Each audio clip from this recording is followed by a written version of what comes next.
जय हिंद। आप सभी लोगों को स्वागत है आप सभी का एक बार फिर से आपके अपने YouTube चैनल एग्जाम प्लस पे।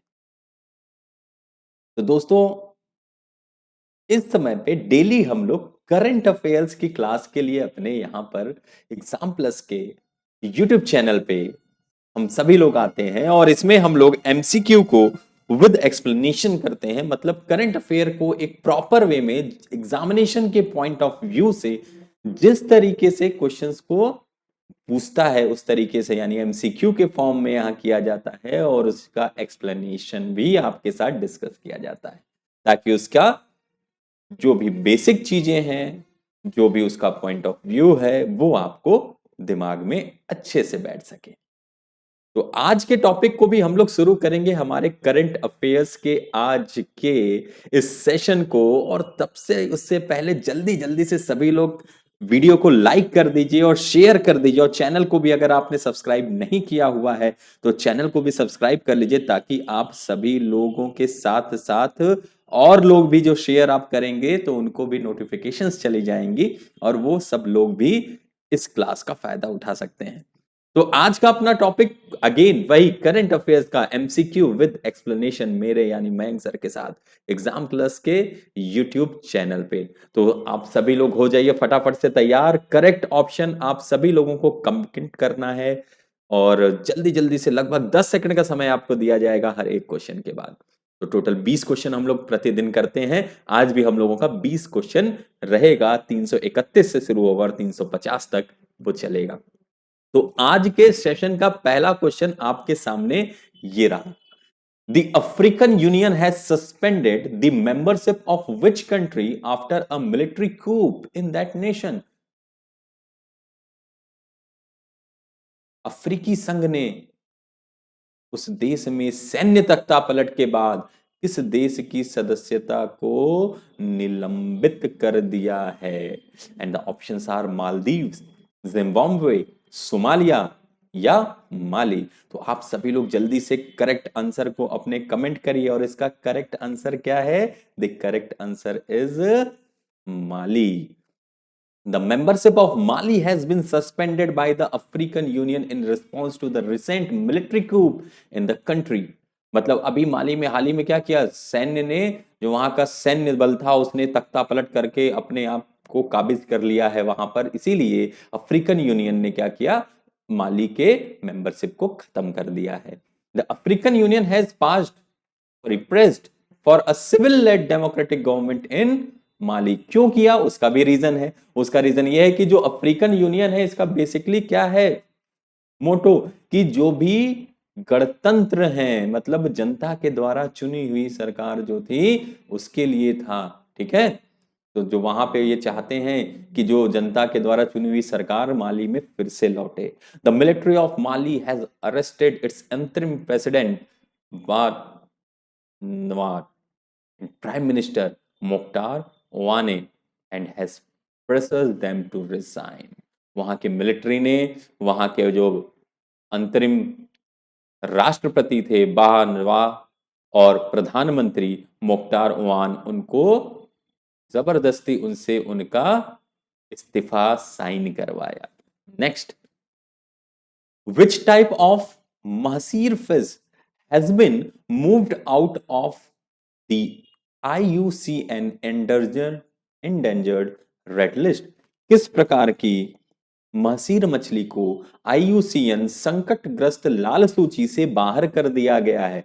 Red finned mahseer, purple finned mahseer, golden finned mahseer या ब्लू फिन महासीर? ठीक है, लाल फिल वाले mahseer, purple fin mahseer, golden fin mahseer या नीले फिन महासीर? तो करेक्ट आंसर इसका क्या है? फटाफट से आप सभी लोग आंसर करें। Correct answer, the Tata power group which is involved in conservation of blue fin mahseer and golden mahseer in Lonavala for the last 50 years. पिछले 50 वर्षों से टाटा पावर ग्रुप क्या कर रहा है, जो नीले फिन वाली महासीर और स्वर्ण यानी कि गोल्डन फिन की जो महासीर है उनको लोनावाला में उनका उनको प्रिजर्व कर रहा है, कंजर्व कर रहा है, उनके बचाव के लिए कार्य कर रहा है पिछले 50 वर्षों से। उसने इस बात को कहा है कि international union for conservation of nature IUCN ने जो ब्लू फिन महासीर है, जो नीले फिन की महासीर है, उसको अपने संकटग्रस्त लाल सूची से बाहर कर दिया है। The species has been moved to the least concern, but the golden mahseer is still on endangered. जो लाल नीली फिन वाली महासीर है उसको तो अब लीस्ट कंसर्न लिस्ट में डाल दिया गया है, लेकिन अभी भी गोल्डन फिन वाली महासीर जो है वो संकटग्रस्त सूची में ही है। Next, what is the new validity of the teachers eligibility test TET qualifying certificate? शिक्षक पात्रता परीक्षा TET योग्यता प्रमाण पत्र की नई वैधता क्या है? 3 साल, 5 साल, 25 साल या लाइफ टाइम, आजीवन? पहले 7 वर्षों के लिए मान्य था, तो अभी देखिए जरा कितने वर्षों के लिए जो मान्य है। उस करेक्ट आंसर को आप सभी लोग फटाफट से आंसर करिए, और करेक्ट आंसर इसका क्या है? Life time. The Union Education Minister Ramesh Pokhriyal Nishank has announced that the validity period of the teachers eligibility test qualifying certificate would be extended from the present 7 years to the lifetime। मतलब पहले कितना था? 7 वर्षों के लिए ये मान्य होता था सर्टिफिकेट, अब यह आजीवन मान्य रहेगा। और इस बात की घोषणा किसने की है? जो शिक्षा मंत्री हैं रमेश पोखरियाल निशंक ने की है। This decision was made in the National Council for Teachers Education NCTE 15th general body meeting, जो 50वीं जनरल बॉडी की मीटिंग हुई थी NCTE की, उसमें इस बात को, इस निर्णय को लिया गया है। Next, Isaac Herzog has been elected as the 11th president of which country? Isaac Herzog किस देश के 11वें राष्ट्रपति के रूप में चुने गए हैं? ईरान, इजराइल, इराक या तुर्की? तो वो कौन सा देश है जहां के 11वें राष्ट्रपति के रूप में इज़हाक हर्जोग को चुना गया है? और इसका करेक्ट आंसर है Israel is the correct answer. Isaac Herzog has been elected as the 11th president of Israel by way of secret ballot। ठीक है, जो सीक्रेट बैलेट है उसके माध्यम से इनको 11वें राष्ट्रपति के रूप में चुना गया है। He is a labor leader and some of former president। ये क्या है? ये एक लेबर पार्टी के लीडर हैं ये, और लेबर के लीडर है मतलब आप ये कह सकते हैं कि मजदूर ये नेता हैं, और ये जो पूर्व राष्ट्रपति थे उनके पुत्र भी हैं। Isaac Herzog won a majority vote of 87 out of the 120 member house, thereby defeating his opponent Miriam Peretz by a large margin। तो इनको 120 में से 87 वोट मिले और इसी मेजॉरिटी के साथ इनको इलेक्ट किया गया, इनको चुना गया है। Next, to which country MV Express Pearl which sank off the Sri Lankan coast belong? Singapore, Malaysia, Sri Lanka और इंडोनेशिया। MV एक्सप्रेस पर्ल जो श्रीलंका के तट पर डूब गया, किस देश से संबंधित था?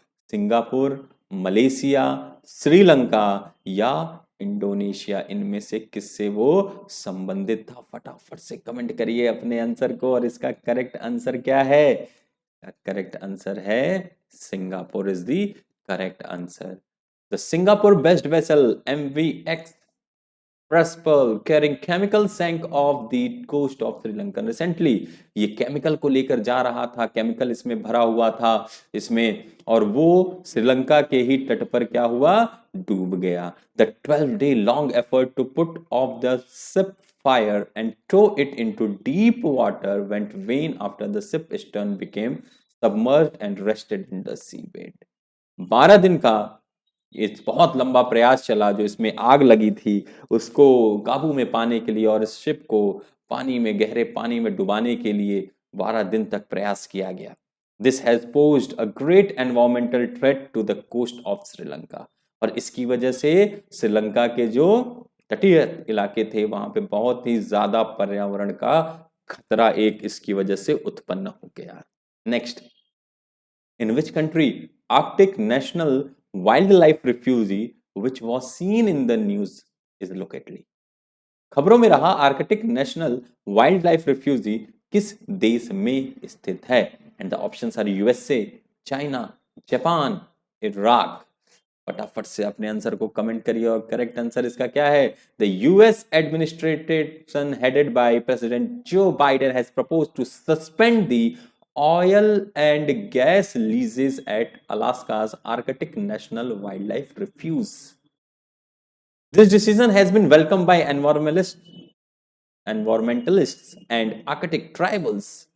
जो बाइडेन ने इस बात का निर्णय लिया है कि जो ऑयल और गैस का लीज है वो अलास्का के Arctic national wild life refugee में अब नहीं दिया जाएगा। और इस डिसीजन से जितने भी पर्यावरणविद थे और आर्कटिक के जो जनजाति थे उन्होंने इसका बड़ा ही स्वागत किया है।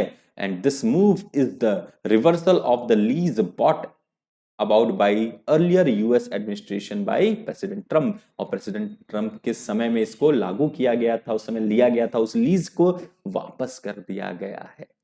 Next, additional USD 800 million funding to COVAX program announced by which country? Options are China, Hong Kong, Japan and China। 2 bar China का नाम दे दिया है, गड़बड़ हो गया है। ऑप्शन 3 ऑप्शन से करेंगे हम लोग, चाइना, हांगकांग, जापान। किस कंट्री ने कोवैक्स कार्यक्रम के लिए अतिरिक्त 800 मिलियन अमेरिकी डॉलर की घोषणा की है? और ऑप्शन है आपका चीन, हांगकांग या जापान। किसने किया है? फटाफट से करेक्ट आंसर को आप सभी लोग पोस्ट करिए और कमेंट करेक्ट करिए। करेक्ट आंसर है इसका Japan is the correct answer. जो जापान की सरकार है उसने एक एडिशनल अतिरिक्त 800 मिलियन अमेरिकी डॉलर का एक फंड अनाउंस किया है कोवैक्स प्रोग्राम के लिए।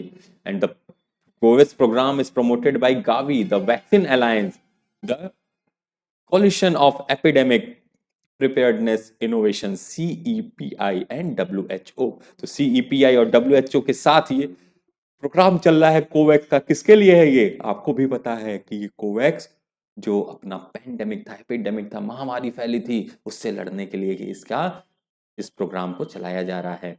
It is a platform that aims to achieve equal access to vaccines by all countries regardless of their income level. और इस प्लेटफॉर्म का मेन मोटो क्या था? तो इस प्लेटफॉर्म का मेन मोटो ये था कि उस किसी भी कंट्री में समान रूप से ही वो वैक्सीन को पहुंचाया जाए। वो चाहे जितनी भी डेवलप्ड कंट्री हो, अंडर डेवलप्ड कंट्री हो, डेवलपिंग कंट्री हो, कोई सी भी हो, वहां पे इक्वली पहुंचना चाहिए। ये नहीं कि जो बहुत अमीर देश है वहां पे ज्यादा पहुंच गया, जो गरीब है वहां पे कम पहुंचा।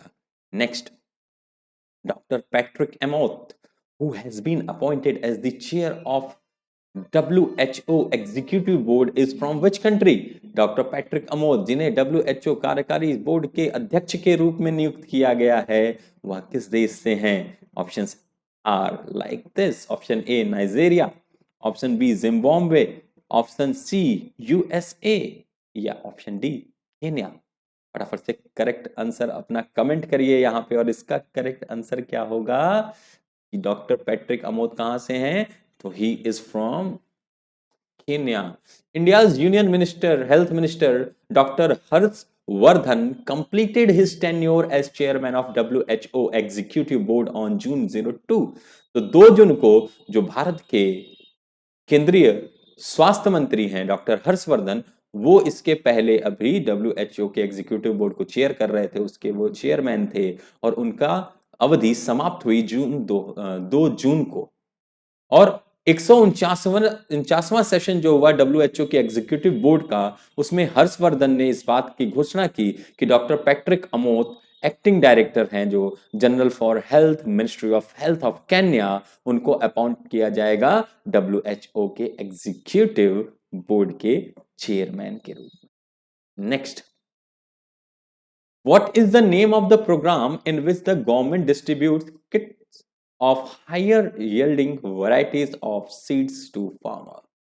Seeds kit आपके द्वार, seed mini kit program, field to field seed kit pro distribution या none of the above।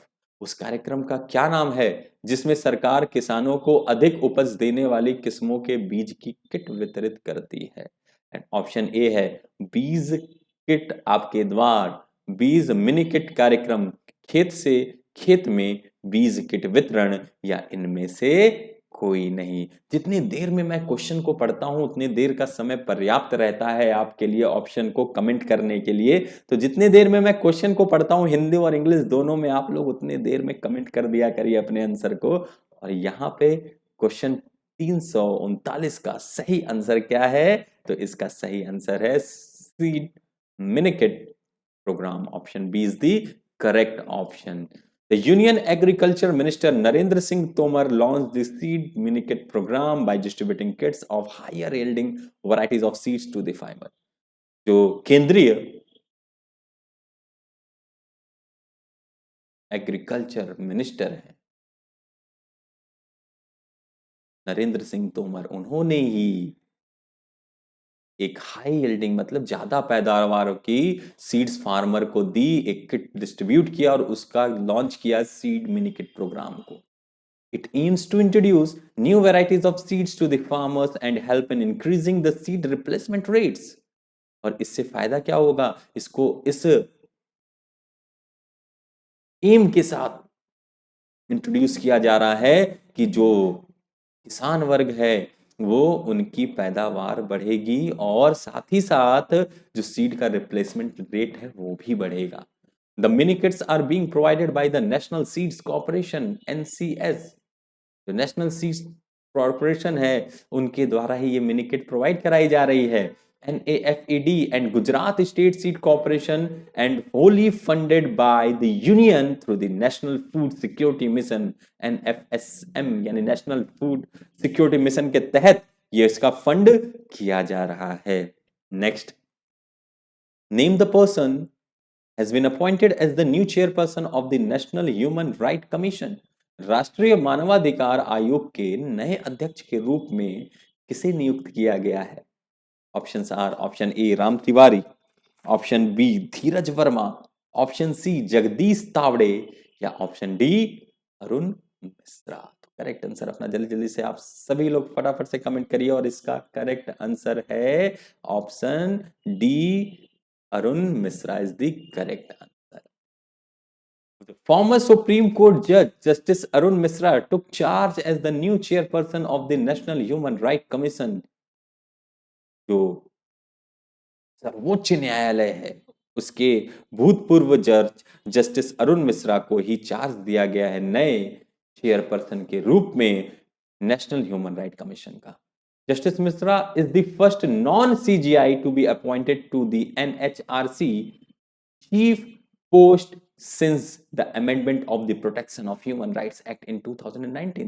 2019 में जब इसका संशोधन हुआ था protection of human right act का, उसके बाद से जस्टिस मिश्रा पहले ऐसे जस्टिस हैं जो चीफ जस्टिस ऑफ इंडिया नहीं है और उनको अपॉइंट किया गया है इस चीफ पोस्ट पे एनएचआरसी के। The former chairperson justice HL. Dattu completed his tenure in December last year. तो इसके पहले जो जस्टिस अरुण मिश्रा है उनके पहले जस्टिस एच.एल. दत्तू थे चेयरपर्सन और उन्होंने अपनी अवधि समाप्त की है दिसंबर लास्ट ईयर के।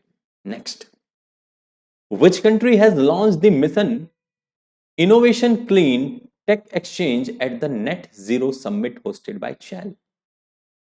Options are Bolivia, Japan, Brazil या इंडिया। चिली द्वारा आयोजित नेट जीरो समिट में किस देश ने mission innovation clean text exchange launch किया है? और ऑप्शन है आपके पास बोलिविया, जापान, ब्राजील और भारत। और इसका करेक्ट आंसर होगा Bharat is the correct answer. India has launched the Mission Innovation Clean Tech Exchange at the Net Zero Summit hosted by Chile. Chile में समिट हुआ था क्लीन टेक एक्सचेंज। कहां पे? ये नेट जीरो समिट में ही clean take exchange को भारत ने क्या किया था, इस मिशन को लॉन्च किया था। It is a global initiative which will create a network of incubators across member countries to fast track clean energy innovation. ये एक ग्लोबल मतलब वैश्विक स्तर का एक कह सकते हैं आप इसको शुरुआत है जिसमें एक ऐसा नेटवर्क बनेगा जो इसकी भी जितनी भी सदस्य देश हैं वहां पे fast track clean energy innovation के लिए एक पूरा का पूरा नेटवर्क बनाया जाएगा। Mission Innovation 2.0 is the second phase of the Global Mission Innovation Initiative launched during the Paris Agreement at the 2015 UN Climate Conference. Mission innovation 2.0 ये दूसरा फेज है ग्लोबल मिशन इनोवेशन इनिशिएटिव का, जिसको पेरिस एग्रीमेंट 2015 में UN climate conference में launch किया गया था। Next question, leadership group for industry transition lead IT is the climate change initiative led by India and options are Switzerland, Sweden, Norway, USA. उद्योग संक्रमण के लिए नेतृत्व समूह लीडेड भारत के नेतृत्व में जलवायु परिवर्तन की पहल है, और कौन सा देश है? स्विट्जरलैंड, स्वीडन, नॉर्वे और अमेरिका में से इनके साथ कौन है? तो इसका करेक्ट आंसर है Sweden is the correct answer. Leadership group for industry transition lead IT is an Indian Swedish climate change initiative. India और स्वीडन का ये एक इनिशिएटिव है। It will help the countries to take the lead in heavy industry transitions as well as meet Paris agreement goals and create new sustainable job.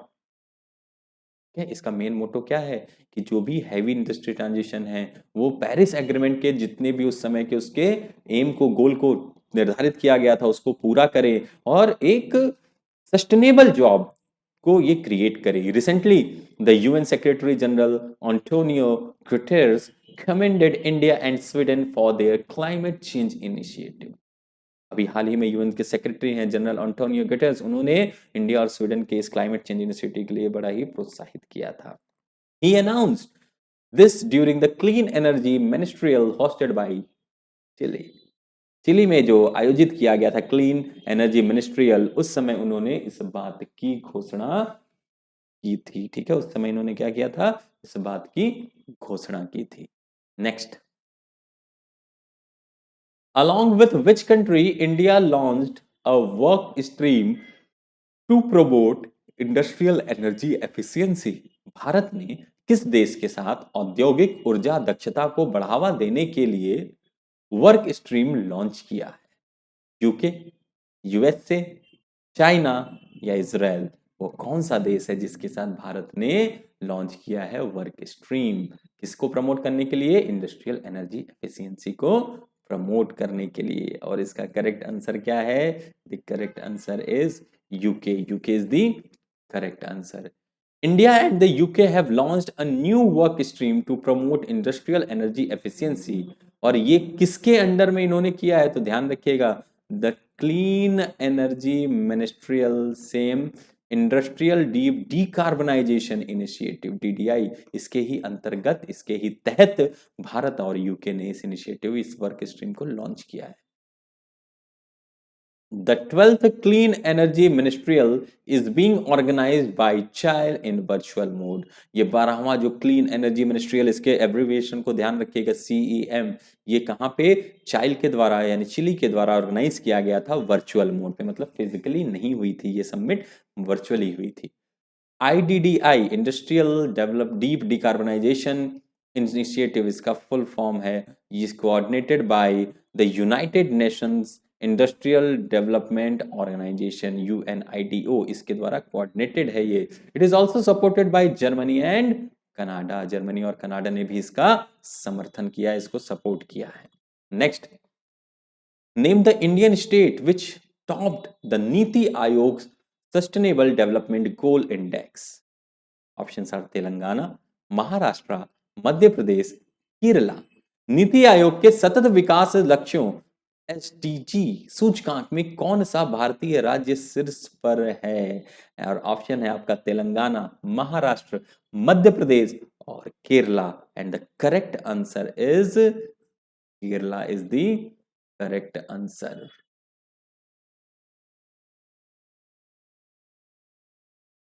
और इसका correct answer क्या है? केरला।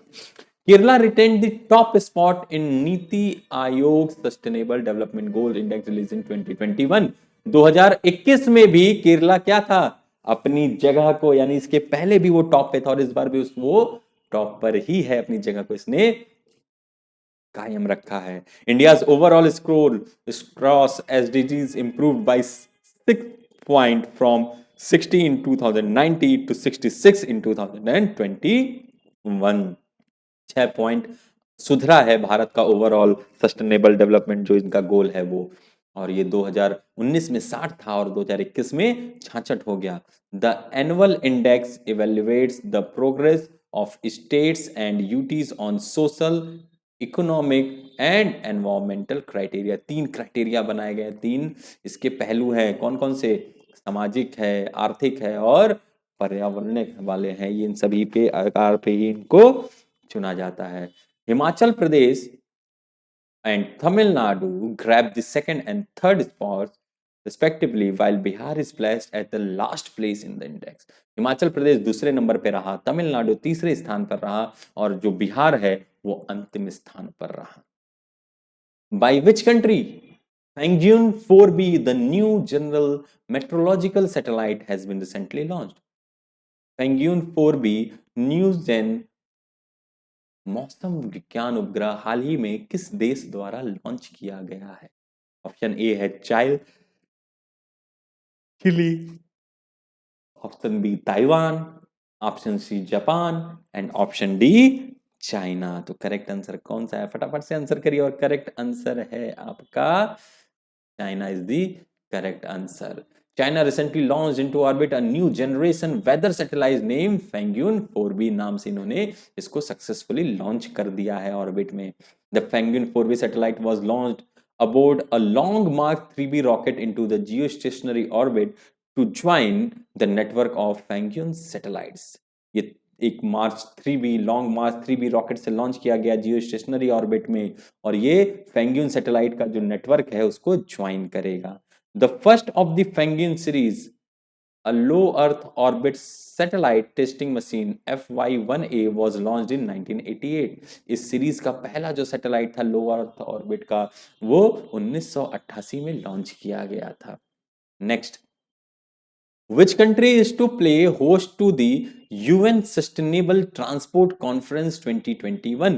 संयुक्त राष्ट्र सतत परिवहन सम्मेलन 2021 की मेजबानी किस देश को करनी है? और ऑप्शन है जापान, चाइना, इंडिया या अमेरिका। वो कौन सा देश है जो सस्टेनेबल ट्रांसपोर्ट कॉन्फ्रेंस 2021 की मेजबानी करेगा? और इसका करेक्ट आंसर है चाइना इसकी मेजबानी करेगा। The UN sustainable transport conference is to be held from 14 to 16 October 2021 in Beijing China. ये 14 से 16 अक्टूबर 2021 में चाइना में हुआ है। ठीक, the conference aims to encourage sustainable transport to achieve the sustainable development goals and the Paris agreement on climate change. तो जो भी सतत परिवहन है उसके गोल को अचीव करने के लिए और जो भी पेरिस एग्रीमेंट पेरिस समझौता है उसमें जो क्लाइमेट चेंज पे पर्यावरण परिवर्तन पे पेरिस समझौता हुआ है उसके भी गोल को अचीव करने के लिए किया गया है। To acknowledge the longevity, versatility and environmental sustainability of bicycle, the UN General Assembly declared 3rd of June as World Bicycle Day। Cycle की लॉन्गेविटी, वर्सेटिलिटी और एनवायरमेंटल में सस्टेनेबिलिटी को लेके मतलब ये कितना ज्यादा इको फ्रेंडली है इस बात को ध्यान में रखते हुए यूएन की जनरल असेंबली ने 3 जून को विश्व साइकिल दिवस के रूप में मनाने का निर्णय लिया है। What's the last question? The winner of the 2021 International Booker Prize, options are Melinda Gates, Johnny पाकर, रामकृष्ण बिस्वास या David Diop.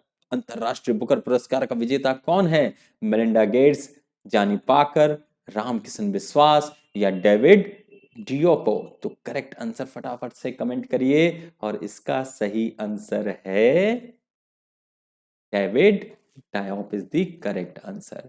David Diop has become the first French writer to win the International Booker Prize as he was selected for the prestigious award in 2021। एक बात और ध्यान रखना कि David डवाब क्या है, ये पहले फ्रेंच राइटर हैं जिनको इंटरनेशनल बुकर प्राइज मिला है।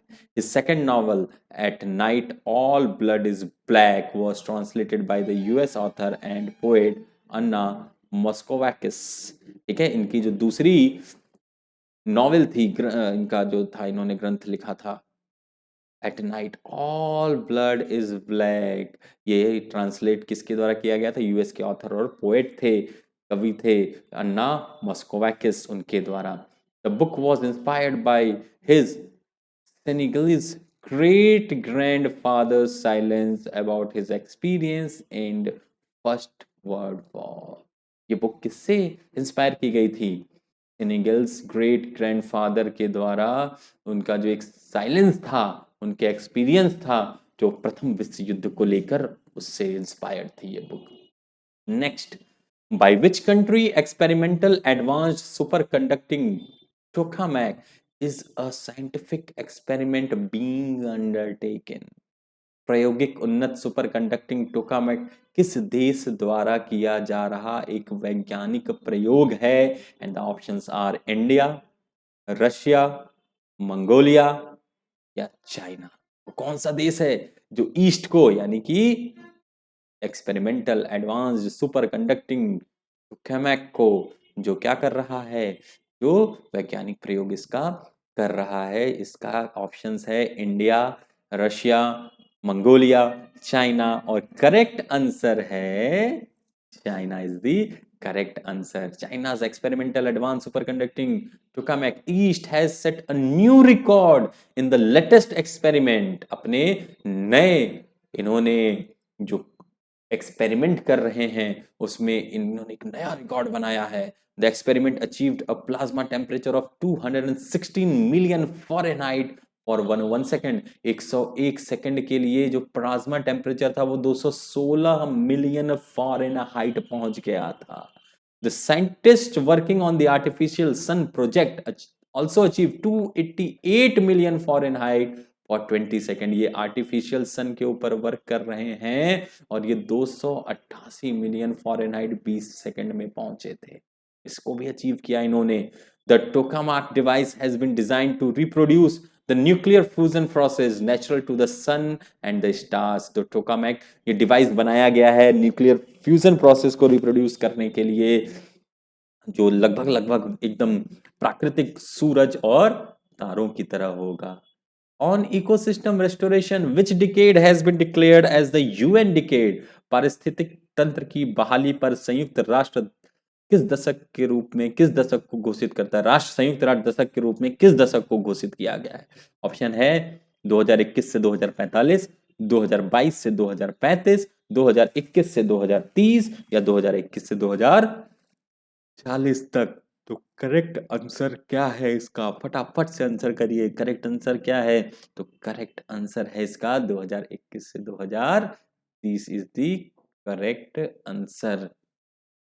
The UN Decade on Ecosystem Restoration 2021-2030 was launched recently by the UN Environmental Program, UNEP full form ध्यान रखिएगा, यूनाइटेड नेशन एनवायरमेंटल प्रोग्राम के द्वारा लॉन्च किया गया है। And food and agriculture organisation of the UNFAO के द्वारा भी। The organisation also launched a report title generation restoration ecosystem restoration for people nature and climate. इस टाइटल के अंदर इन्होंने एक रिपोर्ट भी लॉन्च की है, generation restoration, hashtag generation restoration ecosystem restoration for people nature and climate. The report urges the countries to restore at least 1 billion degraded hectares of land in the next decade। जो भी खराब हो चुकी, degrade हो चुकी 1 billion hectare कम से कम जमीन को फिर से रिस्टोर किया जाए अगले दशक में। The last question of the day, the programmable digital fiber launched by which global institution? MIT, IIT Delhi, Harvard university या कैम्ब्रिज यूनिवर्सिटी। किस वैश्विक संस्थान ने प्रोग्रामेबल डिजिटल फाइबर लॉन्च किया है? और ऑप्शन है MIT, IIT Delhi, Harvard university या कैम्ब्रिज विश्वविद्यालय। फटाफट से आंसर करिए, जल्दी जल्दी से, फटाफट फटाफट फटाफट आंसर। लास्ट क्वेश्चन है तो समय दे रहा हूं आपको। लास्ट क्वेश्चन में समय दे रहा हूं।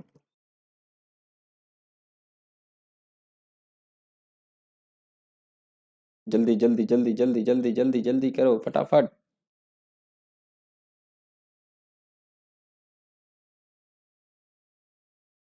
एनीवन? अरे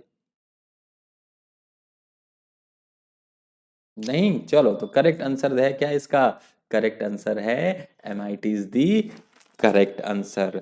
the researchers from Massachusetts institute of technology, MIT, ठीक है, Massachusetts institute of technology MIT has developed the first of its kind programmable digital fibre. अपनी तरह का पहला है ये programmable digital fibre. This digital fibre contains memory, temperature sensors, and a neural network program to infer physical activity। इसमें क्या क्या चीजें लगी हैं? मेमोरी भी है, टेम्परेचर का सेंसर भी है और न्यूरल नेटवर्क प्रोग्राम भी है। It was created by placing hundreds of square silicon micro scale digital chips into a pre form which was then used to create a polymer fiber। सैकड़ों square silicon microscale को digital chip के एक pre form में रखा गया और उससे फिर इस पॉलीमर फाइबर को बनाया गया है।